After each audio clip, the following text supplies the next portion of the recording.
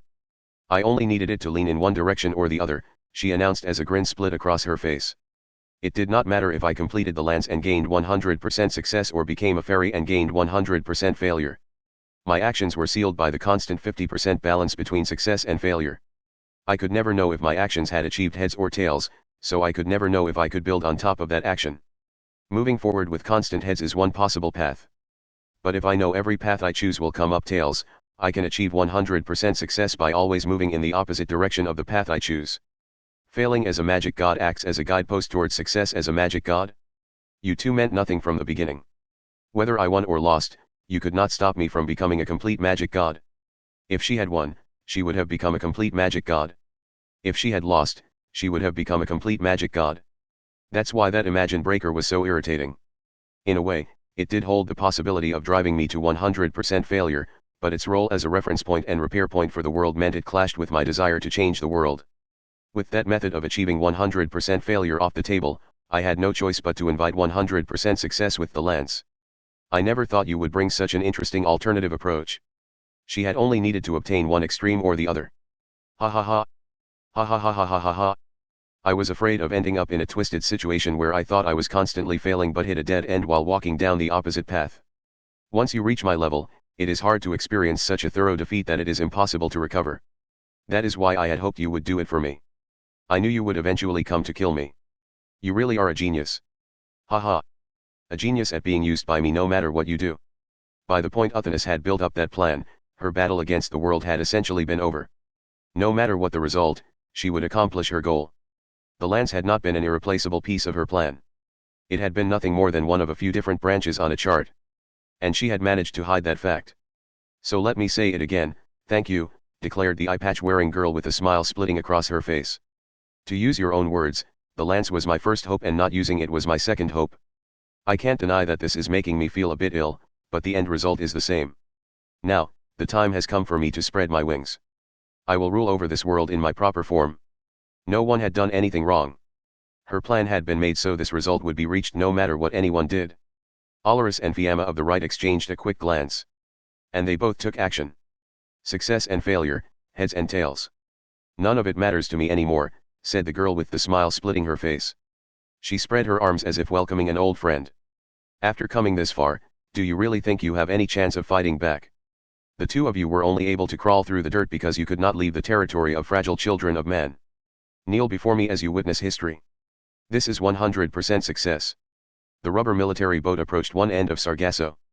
Kamijituma did not have time to be surprised that such a giant structure had been hidden in the middle of Tokyo Bay or that their base had been so close to Academy City. He took a step onto that island made up of countless wrecked ships.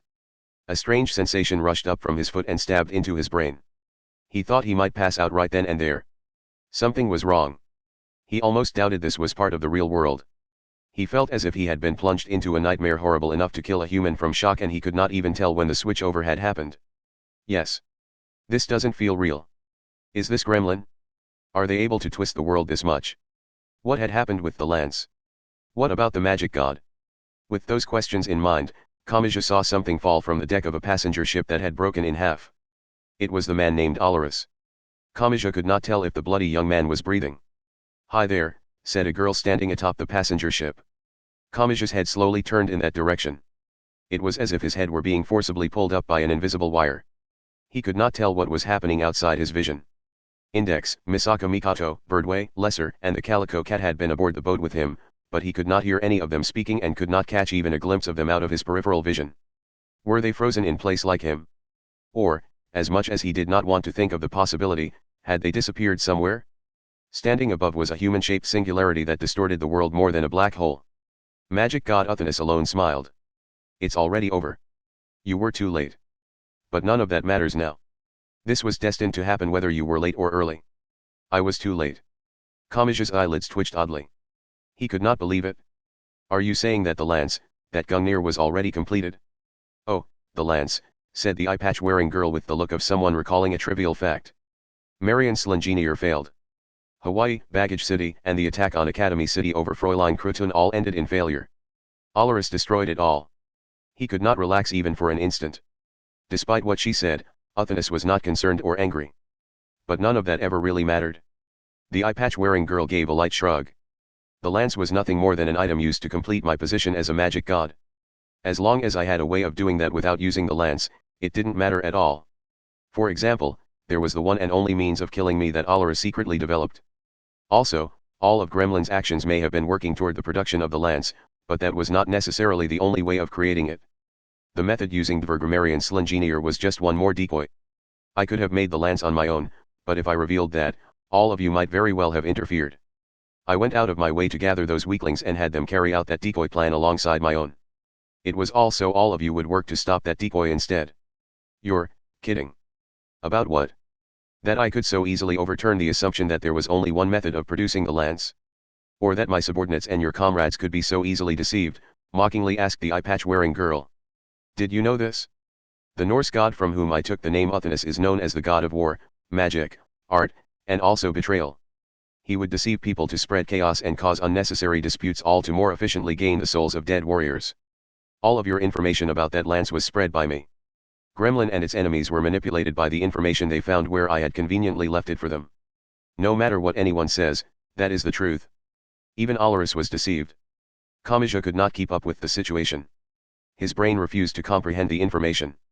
The great organization known as Gremlin had shaken the world so greatly, but all of that had been pointless effort that held no meaning. Hawaii, Baggage City, and the fighting over Fräulein Krutun had been nothing but a safety measure meant to hide the true time limit. She had done it all alone.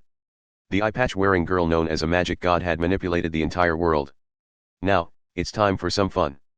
Kamachi heard a sound like a rock landing in some mud. It came from the head of the blonde-haired, green-eyed girl named Uthanus. The black eye patch was pushed out from within. An object covered in a dark red liquid shot out from the empty eye socket. It continued on and on. Ha ha ha ha. Ha ha ha ha ha ha ha ha ha ha. The magic god laughed arched her back. An unpleasant noise rang out. The tip of the lance was not a sharply pointed blade like on a knife. It was a wide blade as if a double-edged sword had been forcibly attached. What would happen if that was forcibly dragged from her narrow eye socket? The sound of a joint popping continued on and on with a sticky sound mixed in. No, that was the sound of something breaking and splitting. Her eye socket may have been spreading and distorting like a hole in a rubber band. It may have even grown larger than the girl's small face. Ah! Kamijituma's body froze as if paralyzed while he watched this overwhelming sight. He could do nothing but watch. He could not even guess how much pain that would cause. He could not imagine what was going on in that girl's head as she continued to smile. And a lance covered in a dark red liquid made its horizontal entrance into the world. Uthanus grabbed the Gungnir she had produced from within her own body and looked down on Kamachi once more. Her face had returned to normal. Had it truly possessed the strange elasticity of rubber? Or had she somehow instantly repaired her smashed and destroyed skull? Either 100% success or 100% failure would have completed my status as a magic god. Ah! NT index V08410-411.png.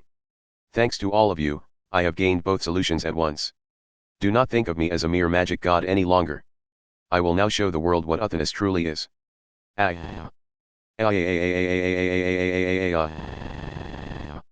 He shouted, screamed, and cried out. Finally, Kamijituma was freed from the bonds keeping him frozen in place. Without paying any attention to his surroundings, he ran so he could get as close as possible to magic god Uthanus. She stood atop the towering passenger ship, so there was no way the boy's legs could have brought him to her. However, he was afraid his mind would collapse if he did not oppose her in some way. And NT index V08414-415.png. Magic god Uthanus lightly spun the lance around in one hand and pointed its tip toward the heavens. She spoke slowly. She uttered two short sentences. These small fights are such a pain. I think I'll just end the world.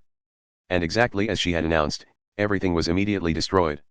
Afterward, To those who have bought one volume at a time, welcome back. To those who bought them all at once, welcome. This is Kamachi Kazuma. The series with the New Testament label is already on its 8th volume. The fight with Gremlin has continued for that long. This time, the focus is placed on Kamijituma's small objective of saving those he confronts even as he is caught up in a major battle. At the same time, focus also falls on Olorus and Uthanus. Someone has to fight back against Uthanus somehow, but who can hurt such a terrifying opponent and how? When faced with that question, Olorus and Fiamma of the Right attacked as a combo that doesn't play fair. All of the foreshadowing laid out in the background of New Testament volumes 5 and 6 was used for this one-shot attack. How did you like it? Perhaps because of her beauty. Freyja is a popular goddess in Norse mythology, but she is a mysterious existence with many other sides to her. Among those are more aggressive traits such as being Odin's lover and having free control over half of the god's army of Einherjar. But this time, I used the most basic trait of being a goddess that gives birth to life. No matter how great a mission a hero has, I hope they do not crush this kind of character underfoot along the way. I give my thanks to my illustrator Haimura-san and my editors Miki-san, Onodera-san, and Anan-san. The stage this time had to have required a lot of work in a different way from Academy City. I am thankful they continue to stick with the unreasonable things I write. I also thank all of you readers. I think this is the first time the story has taken place in Tokyo but not in Academy City. I think you will see many different stages from now on as well. It is time to close the pages for now while praying that the pages of the next book will be opened. And I lay my pen down for now. Now, what will happen to the world that was ended without hesitation?